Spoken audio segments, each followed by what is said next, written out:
bahwa ketika Persib itu diperkuat oleh duet center back Barba dan Matricardi, mereka belum kalah. Sekarang Matricardinya absen. Nah ini sekarang siapa yang akan dimainkan di tengah? Itu yang nanti akan penting buat Persib.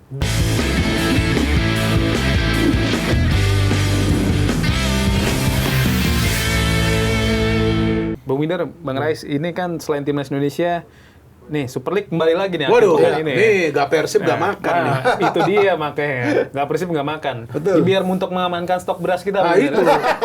Oke nih, Persib Bandung weekend ini akan tandang ke markas Semen Padang. Nah, Semen Padang ini juga dikenal bisa dibilang sebagai giant killer ya. Dia beberapa kali mengalahkan tim-tim top ya, seperti Dewa United dan juga Persija Jakarta. Dan di saat bersamaan juga Persib Bandung nggak bisa diperkuat oleh dua pemain utamanya, ada Frans Putros dan Patricio Matricardi yang akan absen karena akumulasi kartu kuning. Nah, kalau Bung Binder melihat sendiri kans Persib di match kali ini gimana, Bung Binder? Kalau soal kans kan gue harus menunggu starting lineup khususnya dari Persib ya, dan tentunya dari Semen Padang. Ya. Terlepas ada dua pemain dari Persib yang absen dan gue belum ngecek dari Semen Padang siapa yang nanti akan absen. Gue dari 2 atau 3 minggu lalu itu sudah ngomong di platform lain bahwa Persib harus hati-hati untuk match ini sebelum break, Bang. Betul. Gue udah ngomong Persib harus hati-hati. Memang banyak yang mungkin nggak suka, banyak yang DM. Apa nih maksudnya harus hati-hati gini? Persib hebat ya. Kan kenapa kalau gue bilang harus hati-hati? Karena tadi seperti yang Anda katakan bahwa Dewa United bisa mereka kalahkan. Persija. Dan Persija pada saat mereka kalahkan tuh Persija lagi menang winning streak. 6 match kalau nggak salah itu. Lagi menang. Dan ternyata Semen Padang bisa menang 1-0 terlepas ada kartu merah di match itu. Kalau nggak salah Vigo Dennis ya. Iya, betul, Vigo Dennis. Ada kartu merah jadi mengubah lah situasi pertandingan. Tapi Persija sebenarnya main bagus di match itu. Tapi Semen Padang bisa menang. Dejan Antonic ya kalau nggak salah pada saat itu pelatihnya.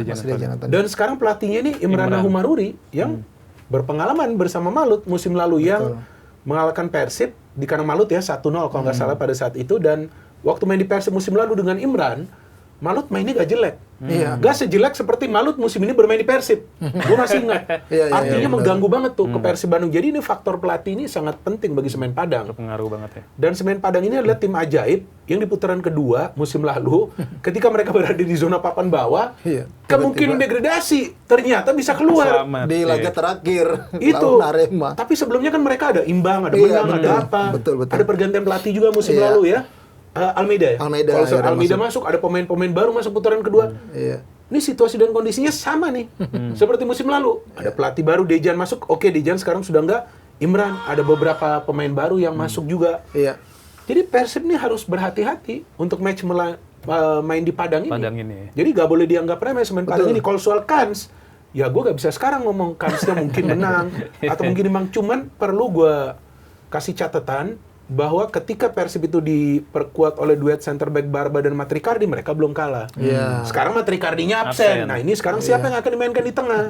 Itu yang nanti akan penting buat Persib, duet center back. Karena Persib itu bisa sebagus ini karena back mereka kuat banget. Iya benar. Kita juga masih nunggu nih Julio Cesar udah apakah fit sudah fit apa belum. Tahu ini kita. Nah kalau udah fit kan agak aman lah untuk tandemnya Barba gitu. Tapi biar kalaupun enggak ya Kakang juga bisa ada di situ ataupun ada pemain lain lah nanti yang akan bisa ditempatkan di situ. Mungkin Dion Mark malah bahkan Dion Mark masih bisa debut ya. Dion Mark bisa debut gitu. Jadi memang Persib memang secara kedalaman squad, secara performa sekarang memang lebih baik lah dibandingkan Semen Padang, itu harus diakui. Tapi Semen Padang ini benar kata Bung Binder tadi adalah tim pengganggu dan mereka sekarang dalam masa kritis di 9 laga sisa. Mereka harus setidaknya bisa menang 5 kali deh. Atau enggak sapu bersih semua laga di kandang. Sebenarnya berapa poin ya Bang untuk 41 ya? 40 lah. Biasanya 40 ya. Standarnya tuh kompetisi 40. Kita 40 juga ya? 40. Biasanya 40 itu sudah aman. Kalau sekarang kan memang tipis-tipis nih. Dari peringkat 20 dia sekarang 18. Poinnya. Benar. Dari 18 persis saja 20. Semen Padang 20 sama. Betul. Dari peringkat 18 sampai peringkat 13 pun tipis-tipis gitu. Jadi memang pertarungannya sangat sengit justru di papan bawah nih. Kalau di atas kayaknya udah ke 4 besar deh. Udah 4 besar yang di atas itu udah yang akan bersaing, udah di sana gitu. Jadi memang Semen Padang ini mau tidak mau harus sapu bersih semua laga kandang mereka tersisa, sisanya berharap seri lah di laga tandang itu akan selamat mereka. Ya makanya sekarang Persib nih yang harus hati-hati gitu sebagai salah satu lawan mereka di kandang Semen Padang. Ya gue yakin pasti Semen Padang akan tampil habis-habisan. Nothing tulus juga bagi mereka. Betul. Nah ini kan Persija juga yang salah satu pesaing Persib dalam perebutan gelar juara harus tandang juga nih ke Bayangkara, tim yang lagi mencetak 5 kemenangan beruntun. Nah, tapi kan Persija sendiri juga bisa dibilang sebagai tim dengan yang meraih kemenangan tandang terbanyak ya. Dari 12 match Persija mencetak 8 menang dan juga 4 kalah. Nah, ini apakah ini juga momentum Persija untuk kalau misalnya ternyata Persib Bandung kehilangan poin Semen Padang, jadi kesempatan dia untuk mempertipis lah jarak poin dengan Persib Bandung. Persija kalau mau juara setiap pertandingan ini harus menang mereka ini sisa setiap pertandingan karena mereka kehilangan 4 poin di kandang di 2 pertandingan terakhir. Krusial yang gue masih ingat sebelumnya target mereka sebelum musim dimulai, boleh silakan koreksi gue kalau gue salah ya, Bang Rais dan juga Mas Bur boleh koreksi. Itu target Persija di kandang itu harus menang terus, sapu bersih.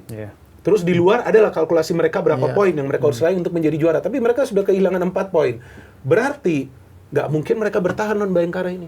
Terbuka ya. Pasti menyerang. Tapi Bayangkara ini di putaran kedua dengan rekrutmen mereka, pelatih memang mereka gak ganti. Karena ini memang pelatih bagus ya, Paul Monster. Ini jadi tim yang bagus menakutkan, banget. Bang. Luar biasa ini si DB, si Henry, Rio Matsumura. Udah itu memang dia di belakang tuh, sebelumnya kan dia di belakang kuat, cetak gol susah. Sekarang cetak golnya gampang, di belakang kuat Sadiki, Damjanovic, Ferrari, di tengah juga gue lupa ada pemain asing dia bagus. Kiper Akil Safik top. Bahkan Akil Safik tuh bisa loh nanti masuk timnas lagi top loh performa dia. Ini menakutkan sekali Bayangkara. Walaupun di awal musim gue sudah mengatakan salah satu tim yang perlu diwaspadai Bayangkara, tapi mereka terlambat kan. Baru sekarang nih mereka dapat player-playernya. Nah, asumsi gue Persija akan menyerang, ya sebenarnya bahaya juga bagi mereka. Benar. Karena sering kebuka dan salah satu kelemahan Persija yang gue lihat dibandingkan Borneo dan Persib itu sebetulnya di posisi kiper, Bang. Kiper. Ya, lu perhatikan Persib sama Borneo, Nadio dan si Teja itu lagi konsisten, tapi di Persija mau Carlos Eduardo, mau Andri Tani belum konsisten. Sedangkan Cyrus belum pernah dicoba kan. Cyrus agak beresiko juga. Untuk dicoba agak beresiko juga. Itu weak point-nya Persija. Jadi kalau mereka mau main menyerang, counter attack kelewat, nah kiper ini bisa konsisten nggak, Sif? Iya, benar-benar. Ya memang yang waktu diwaspadai buat Persija adalah XX mereka. Ya, sekarang ada di Bayangkara. Pasti kan memberikan pembuktian dia Matsumura, Reza Andika, kemudian Ferrari, itu diantaranya. Jadi memang XX itu yang kemungkinan besar akan ingin membuktikan lah. Apalagi mantan lah ya. Apa tuh ada pepatah apa tuh mantan apa tuh? Biasa ada kan pepatah. Apa itu biasa? Gue lupa itu.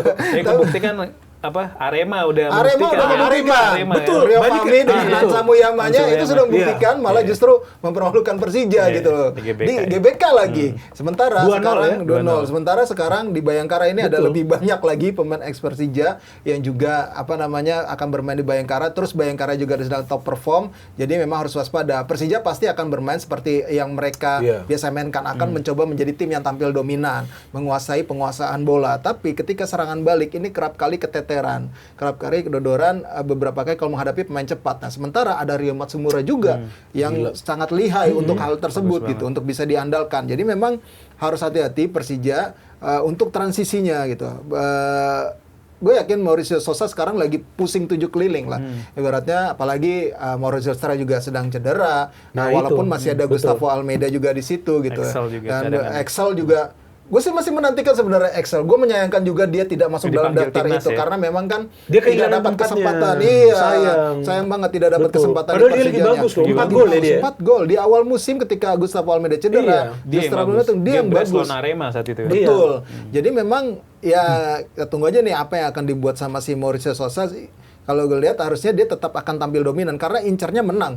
Semua laga harus disapu bersih. Kalau mereka kepleset juga sama seperti Persib, lewat sudah. Iya, kayaknya berat untuk juara. Berat. Tadinya tuh saya berpikir penentuannya akan di laga Persija versus Persib nanti. Kayaknya sebelumnya ya. Iya, ya kemungkinan besar sebelumnya nih malah kalau sama si Persijanya kepleset terus. Iya, benar.